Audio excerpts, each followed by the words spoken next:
কাকাবাবুর প্রথম অভিযান পর্ব 4। একটু পরেই সমস্ত বগি জুড়ে শোনা গেল পুলিশের বুটের আওয়াজ। গার্ড সাহেব হাতে একটা লণ্ঠন নিয়ে ঘোরাঘুরি করতে লাগলেন।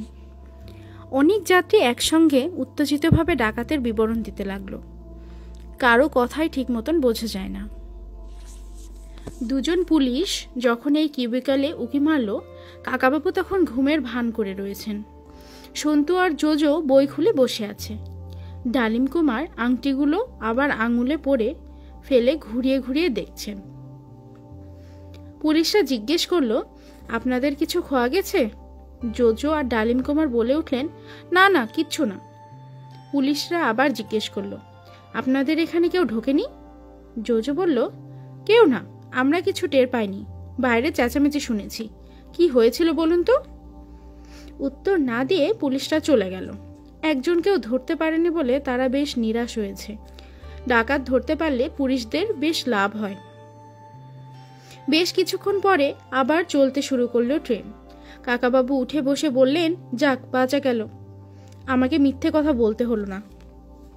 সন্তু, এবার দরজা বন্ধ করে দে, আর ছেলেটাকে বেরিয়ে আসতে বল, ওখানে ওর দম বন্ধ হয়ে যাবে। ডাকাত ছেলেটি মুখের রুমালটা খুলে ফেলেছে। এখন আর তাকে ডাকাত মনে হয় না, মনে হয় সাধারণ একটি যুবক। তেমন লম্বা চওড়া নয়, দাড়ি গোঁফ নেই, মাথার চুল অবশ্য খুব বড় বড়, থুতনিতে একটা কাটা দাগ।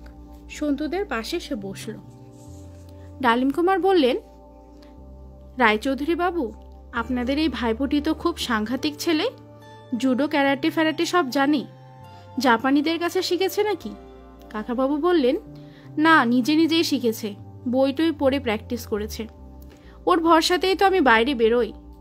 জোজো বলল, আর আমি কিরকম চেন টেনে দিলাম, পুলিশ ডাকলাম? কাকাবাবু বললেন, হ্যাঁ, জোজোর কৃতিত্ব স্বীকার করতেই হবে। এ তো সামান্য ছিচকে ডাকাত। জোজো অনেকবার অনেক বড় বড় বিপদ থেকে আমাদের বাঁচিয়েছে।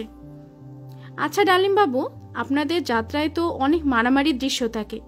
হিরো হিসাবে আপনাকে ফাইট করতে হয়। আপনি তলোয়ার খেলা, ঘুষোঘুষি, বন্দুক চালানো এসব জানেন? ডালিম কুমার লাজুকভাবে হেসে বললেন, অত কি আর জানতে হয়, পেছন থেকে বাজনা আর আলো দিয়ে ম্যানেজ করে দেয়। কাকাবাবু বললেন, ইংরেজি সিনেমায় যারা পাঠ করে তারা কিন্তু ওসব শিখে নেয়। ডাকাত ছেলেটির দিকে চেয়ে কাকাবাবু জিজ্ঞেস করলেন, ও হে, তোমার নাম কি? ছেলেটি বলল, অংশুমালী দাস, ডাকনাম হেবু। কাকাবাবু বললেন, খবরের কাগজে যত ছোটখাটো চোর ডাকাতদের নাম দেখি সব এই রকমই, হেবো, কেলো, ল্যাংচা, ভোদর, পচা। সবার এইরকম বিচ্ছিরি বিচ্ছিরি নাম হয় কেন? ডালিম কুমার বললেন, ঠিক বলেছেন। কাকাবাবু বললেন, কিংবা এরকম বিচ্ছিরি নাম বাপ মা দেয় বলেই কি এরা চোর ডাকাত হয়? অংশুমালী তো সুন্দর নাম, তার ডাকনাম হেবো কেন হবে? ওহে অংশু, পুলিশ তো চলে গেছে, তুমি এবার পালাবার চেষ্টা করবে? অংশু বলল, আগে না স্যার, আপনি যা বললেন তাই শুনব। কাকাবাবু বললেন, তুমি কি একটা পাইপ গান সম্বল করে ডাকাতি করতে বেরিয়েছ? আমার ভাইপো সন্তু তোমার চেয়ে বয়সে কত ছোট, তার সঙ্গে গায়ের জোরে পারলে না? কুস্তি, জুডো কিছু শেখনি? অংশু বলল, ওসব কথা আর বলবেন না স্যার, এই কান মুলে বলছি, আজ থেকে ও লাইন ছেড়ে দিচ্ছে একেবারে। কাকাবাবু বললেন, এর মধ্যেই ভালো ছেলে। দেশের কি অবস্থা, চোর ডাকাতরাও শরীরচর্চা করে না। তোমার বাড়িতে কে কে আছেন? অংশু সংক্ষেপে তার জীবন কাহিনী জানালো। সে একজন ছুতোর মিস্ত্রির ছেলে। মা সবসময় অসুস্থ থাকে। বাড়িতে 7টি ভাই বোন, অভাবের সংসার। সে ক্লাস 6 পর্যন্ত পড়ে স্কুল ছেড়ে দিয়েছে, কোনো চাকরি পায়নি। বাড়ির কাছে একটা বস্তির কিছু ছেলে তাকে ডাকাতির লাইনে নিয়ে এসেছে। এর আগে 2বার ট্রেন ডাকাতি করেছে, ধরা পড়েনি। কাকাবাবু ভুরুকুসকে বললেন, তাহলে তো তোমাকে ঠিক বেকার বলা যায় না। ক্লাস 6 পর্যন্ত পড়েছ, কে চাকরি দেবে? ছুতোর মিস্ত্রির ছেলে। তুমি বাবার কাছ থেকে কাজ শেখোনি কেন? কাঠের কাজের খুব ডিমান্ড, অনেক পয়সা রোজগার করা যায়। কেন সে কাজ শেখোনি? অংশু কাঁচামোচো হয়ে বলল, ভালো লাগেনি স্যার। কাকাবাবু ধমক দিয়ে বললেন, আসলে তুমি একটা বখা ছেলে, বাজে বন্ধুদের পাল্লায় পড়েছিলে। ভেবেছিলে ডাকাতি করাটাই সহজ, কম পরিশ্রমে বেশি টাকা। ধরা পড়লে পুলিশ মারতে মারতে হাত পা ভেঙে দেয় না? এই সন্তুই তোমার একখানা হাত ভেঙে দিতে পারত। ওই পাইপ গান দিয়ে কখনো লোককে গুলি করেছ? অংশু দাঁড়িয়ে উঠে কাকাবাবুর পা ছুঁতে গিয়ে বললেন, না স্যার, কখনো মানুষ মারিনি, বিশ্বাস করুন, আপনার পা ছুঁয়ে বলছি। কাকাবাবু আবার ধমক দিয়ে বললেন, পা ছুঁতে হবে না, বলো তোমাকে আমি একটা চাকরি দিয়ে পরীক্ষা করে দেখব তুমি ঠিক পথে থাকতে পারো কিনা। আপাতত তোমাকে আমাদের সঙ্গে অনেক দূরে যেতে হবে। রাত্রিরে যখন আমরা ঘুমাবো তখন পালাবার চেষ্টা করো না, কোনো লাভ হবে না। জোজো বলল, পালাতে গেলেই ওর একখানা হাত ভেঙে দেওয়া হবে। আমার ঘুম একেবারে কুয়াশার মতো পাতলা। কাকাবাবু বললেন, ডালিমবাবু, আপনি নিশ্চিন্তে ঘুমোতে পারেন। একই রাতে একই ট্রেনে পরপর 2 বার ডাকাত পড়ার কোনো বিশ্ব রেকর্ড নেই। ডালিমবাবু তবু অংশুর দিকে সন্দেহের চোখে তাকিয়ে বললেন, তবু একে এতটা বিশ্বাস করা কি ঠিক হবে যদি ঘুমের মধ্যে গলা টিপে ধরে? কথায় আছে, কয়লাকে 100 বার ধুলেও তার কালো রং যায় না। কাকাবাবু বললেন, ও সত্যিই কয়লা, না ধুলো ময়লা মাখা, এমনি একটা পাথর, সেটা আগে জানা দরকার। বাকি পথটায় আর তেমন কিছু ঘটল না। সন্তু আর জোজো ভাগাভাগি করে রইল নিচের বার্থে। উপরের একটা বার্থ ছেড়ে দেওয়া হলো অংশুকে। টিকিট চেকার আসার পর অংশুর জন্য একটা টিকিট কাটা হলো। 4 জনের রাত্রিরের খাবার ভাগাভাগি করে খেলো 5 জন। এমনকি অংশু একবার একলা বাথরুমেও গেল, ফিরেও এলো। জব্বলপুর থেকে গাড়ি বদল করে সাতনা যেতে হবে। ডালিম কুমাররা সদল বলে থেকে গেলেন সেখানে। বিদায় নেওয়ার সময় ডালিম কুমার বারবার কাকাবাবু ও সন্তু জোজোকে বলে গেলেন একবার তাদের যাত্রা দেখে যাওয়ার জন্য। কাকাবাবু বললেন, নিশ্চয়ই যাব, অনেক দিন যাত্রা দেখিনি। সাতনা স্টেশনে অপেক্ষা করছিলেন কামাল সাহেব। নরেন্দ্র ভার্মার কাছ থেকে তিনি টেলিগ্রাম পেয়েছিলেন। তিনি দুহাত বাড়িয়ে এগিয়ে এলেন। কাকাবাবু তাকে বুকে জড়িয়ে ধরে বললেন, কামাল, আতাতুর্ক, কতদিন পর দেখা হলো। আমিও এদিকে আসিনি এর মধ্যে, তুমিও কলকাতায় যাওনি। কামাল বললেন, আমি 2 বার গিয়েছিলাম কলকাতায়, আপনার খোঁজ করেছি। 2 বারই আপনি বাইরে কোথাও গিয়েছিলেন। কাকাবাবু আলাপ করিয়ে দিলেন, এই আমার ভাইপো সন্তু, ওর বন্ধু জোজো, আর অংশু নামে এ ছেলেটি আমাদের পথের সঙ্গী। কামাল সাহেবের চেহারাটি দেখবার মোটের বেশি লম্বা, বুকখানা যেন শক্ত পাথরের তৈরি, গায়ের রং বেশ ফর্সা। হঠাৎ দেখলে বাঙালি বলে মনেই হয় না। অত বড় শরীর হলেও চোখ দুটো খুব কোমল। তার ডান দিকের ভুরুর ওপর একটা গভীর কাটা দাগ, ভুরুর খানিকটা উঠেই গেছে। সেদিকে তাকিয়ে খানিকটা অবাক হয়ে কাকাবাবু জিজ্ঞেস করলেন, তোমার চোখের ওপরে ওটা কি হয়েছে, আগে তো দেখিনি।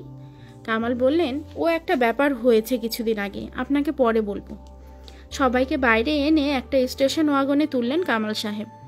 নিজে সেটা চালাতে চালাতে বললেন, আমার বাড়িতে অনেক জায়গা আছে, আপনারা সেখানেই থাকতে পারেন, কিন্তু নরেন্দ্র ভার্মা জানিয়েছেন আপনারা গেস্ট হাউসে থাকতে চান, তাও ঠিক করে রেখেছি। কাকাবাবু বললেন, তোমার বাড়িতে গিয়ে তোমার বউয়ের সঙ্গে দেখা করে আসব, একদিন তার হাতে রান্নাও খাবো। তোমার বিয়ের সময় আমি আসতে পারিনি। কামাল বললেন, আমার 2টি ছেলে মেয়ে, তাদেরও আপনি দেখেননি। সাতনা শহরটি ছোট হলেও মাঝখানের এলাকাটা বেশ ঘিঞ্জি। অনেক দোকানপাট, গাড়ি, টাঙা, ঠেলাগাড়ি, স্কুটারের যানজট। সেই জায়গাটা পেরিয়ে যাওয়ার পর রাস্তাটা ভারী মনোরম, দুপাশে লম্বা লম্বা গাছ। একটা টিলার পাশে অতিথি ভবনটি ঠিক ক্যালেন্ডারের ছবির মতো। সামনে বাগান, ডান পাশে একটা ছোট নদী, কাছাকাছি আর কোনো বাড়ি নেই। এই বাড়িটি ফিকে নীল রঙের দোতলা, 2 তলাতেই চওড়া বারান্দা। গেটের দুপাশে 2টা মোটা মোটা ইউক্যালিপটাস গাছ। সেই গাছের গুড়ির রং এমন ফর্সা যে মনে হয় সাহেব গাছ। কামাল বললেন, এখানে আপনাদের জন্য রান্নাবান্নার সব ব্যবস্থা আছে, বাইরে যেতে হবে না।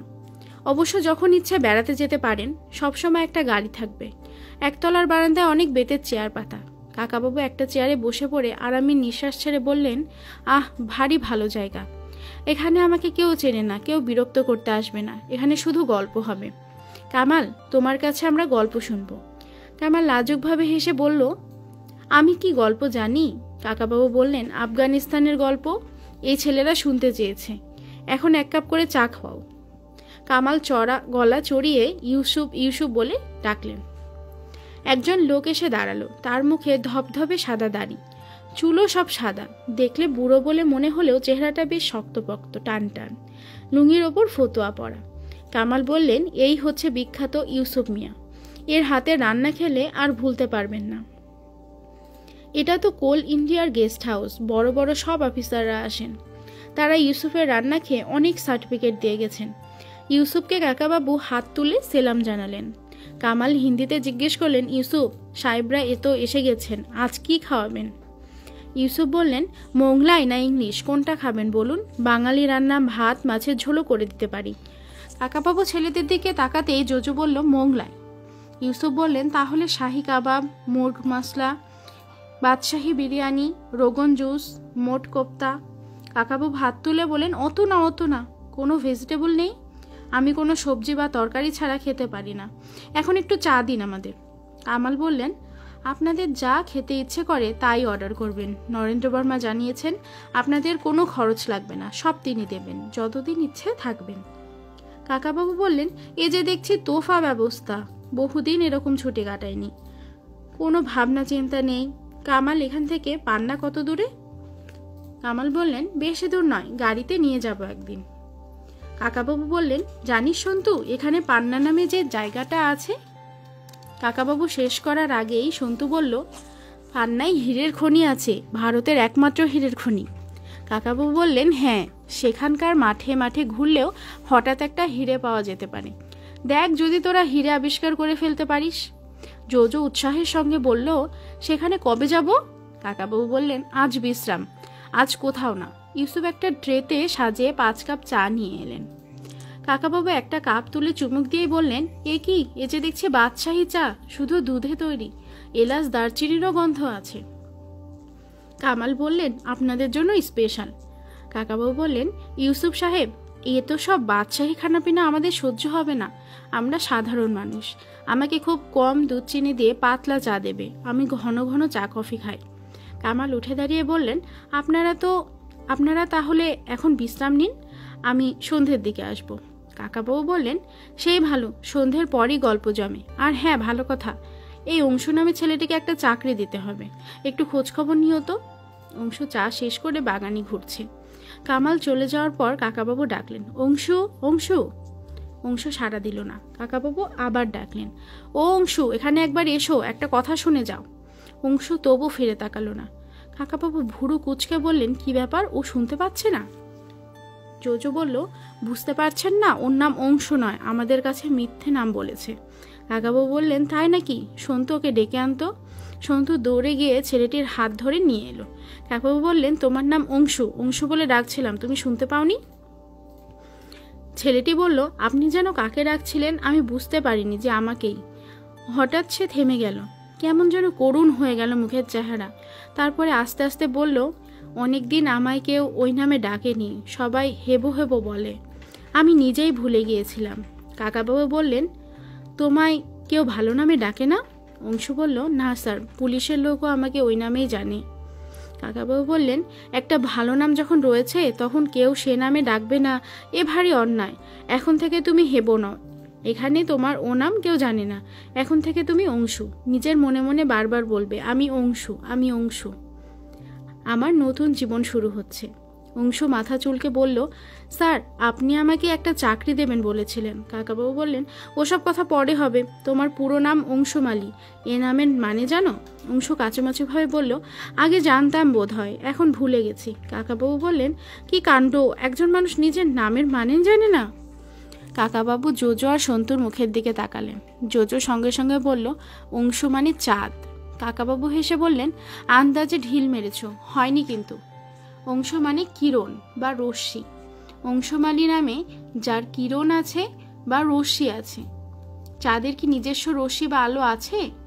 সূর্যের আলো চাঁদের পাথরে গিয়ে ঠিকরে পড়ে, তাই আমরা চাঁদের আলো দেখি। সন্তু বলল, অংশুমালী মানে সূর্য, জ্যোতির্ময়। কাকাবাবু বললেন, ওহে অংশু, আর যেন ভুলে যেও না, তুমি হেবো নাও, তুমি অংশুমালী, তোমার নামের মানে সূর্য। আচ্ছা অংশু, তুমি কখনো কবিতা লিখেছ? অংশু ভ্যাবাচেকা খেয়ে বলল, কি বলেন স্যার? জোজো হে হে করে হেসে উঠল। কাকাবাবু জিজ্ঞেস করলেন, তুমি হাসলে কেন জোজো? জোজো বলল, কাকাবাবু, আপনি মাঝে মাঝে এমন সব অদ্ভুত কথা বলেন, যে ট্রেনে ডাকাতি করতো সে কবিতা লিখবে? কবিরা কখনো ডাকাত হয়? কাকাবাবু বললেন, কবিরা ডাকাত হয় না বটে, কিন্তু কোনো ডাকাত যদি ডাকাতি ছেড়ে দেয় তাহলে সে কবি হতে পারে। কি পারে না? আমাদের দেশে একজন ডাকাত মহাকবি হননি? সন্তু কিছু বলতে যেতে জোজো তার মুখ চেপে ধরে বলল, এই তুই সব বলবি কেন রে? এটা আমি জানি, রত্নাকর থেকে বাল্মীকি। কাকাবাবু বললেন, তবে শোনো অংশু, তোমাকে চাকরির জন্য চিন্তা করতে হবে না। আমি যখন কথা দিয়েছি এখানেই তোমার একটি চাকরির ব্যবস্থা হয়ে যাবে। অংশু ফ্যাকাশে মুখে একটুক্ষণ তাকিয়ে রইল, তারপর বলল, এখানে? না না স্যার, এত দূরে আমি চাকরি করতে পারবো না। কাকাবাবু বললেন, কেন পারবে না? পঞ্জাবিরা পঞ্জাব থেকে কলকাতায় এসে কত রকম কাজ করে। উত্তরবঙ্গে জঙ্গলের মধ্যে দেখবে একজন মারোয়ারি দোকান খুলে বসে আছে। গুজরাতিরা আফ্রিকায় ব্যবসা করতে যায়, আর বাঙালিরা ঘরকুনো হয়ে বসে থাকবে। এই দেখো না, কামালও তো বাঙালি, সে এখানে থেকে গেছে। অংশু বলল, আমি পারবো না, আমার অসুবিধা আছে। বাড়িতে ছোট ছোট ভাই বোন, তাদের টাকা দিয়ে আমি সাহায্য করি। কাকাবাবু জিজ্ঞেস করলেন, ট্রেনে ডাকাতি করে তাদের টাকা দিয়েছ? অংশু বলল, হ্যাঁ দিয়েছি। কাকাবাবুর মুখ এবার কৌতুকের হাসিতে ভরে গেল। তিনি বললেন, এ যে দেখছি সত্যিই রত্নাকর। তুমি ভাই বোনদের কিংবা বাবা মাকে বলেছো যে ডাকাতি করে টাকা রোজগার করো? অংশু সবেগে দুদিকে মাথা নাড়ল। কাকাবাবু বললেন, যদি বলতে দেখতে ওরা তোমাকে ঘেন্না করতো। যাই হোক, তোমাকে এখানেই চাকরি করতে হবে। যদি না চাও তাহলে তোমাকে পুলিশের হাতে তুলে দেব। কোনটা চাও, বেছে নাও। অংশু চুপ করে রইল। কাকাবাবু আবার বললেন, তার আগে কিছুদিন তোমাকে পরীক্ষা করা দরকার। তোমার স্বভাব শুধরেছে কিনা সেটা জানতে হবে তো। সেই জন্যেই এক কাজ করো, তুমি কবিতা লিখতে শুরু করো। অংশু এবার রীতিমতো ভয় পেয়ে দুহাত নেড়ে বলল, পারবো না স্যার, পারবো না। কবিতা কাকে বলে আমি জানিই না। কাকাবাবু ধমক দিয়ে বললেন, আলবাত তোমাকে পারতেই হবে। ক্লাস 6 পর্যন্ত যখন পড়েছো তখন কবিতা পড়োনি? শোনো, তোমাকে আমি একটা লাইন বলে দিচ্ছি, তুমি পরের লাইনটা মিলিয়ে লিখবে। বনের ধারে ফেউডে গেছে, নাচছে দুটো উলুক। এর পরের লাইনটা তুমি ভাবো। জোজো বলল, উলুকের সঙ্গে মেলাতে হবে, বেশ শক্ত আছে। কাকাবাবু জোজোকে বললেন, এই তোমরা কেউ কিছু বলবে না, ওকে সাহায্য করবে না। অংশু, তোমাকে আমি 3 দিন সময় দিলাম।